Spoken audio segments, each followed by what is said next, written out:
Latvieši ir stipri vienotībā. Neviens viņus nevar uzvarēt. Tad ir tomēr publiska nauda, tā nauda. Ja mums prasa atskaities par katru reiņas galvu, pasakiet, mīļi, arī jūs, kur te jūs to naudu noliekāt? Ieiet mežā pretī savām mājām pat aciņu, un inspektors ir pretī un saka, ko tu te dari? Nu, es te bišķiņu mēlēns palasīju ar pienu, ko uzvedas. Jūs zīmi neredzējāt? Cik mēs ļausim? Ja mēs ļausim, viņi ies līdz galam. Ļaujiet mums vienkārši veidot. Bet ir pienākusi diena, kad mēs vairs nevaram sēdēt. Un mēs arī veidosim kaut ko lielāku. Tā nebūs politika, tas nebūs politiskā organizācija.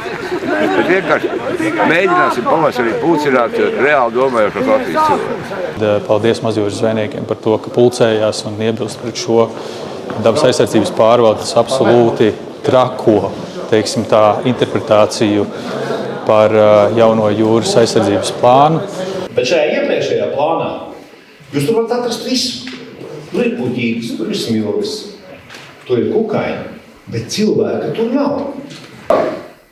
Un arī viņiem vēl ir laiks nevis aizskart mūs, bet nostāties blakus. Iesim kopā, sargāsim dabu, bet bez muļķībām. Absolūti nepieņemama situācija, kad mūsu pašu zvejnieki un vesela amata prasme, kas ir nodota ģimenē no paaudzes paaudzē, tiek vienkārši ar vienu likumu, ar dažiem cilvēkiem Rīgā vienkārši izskausta.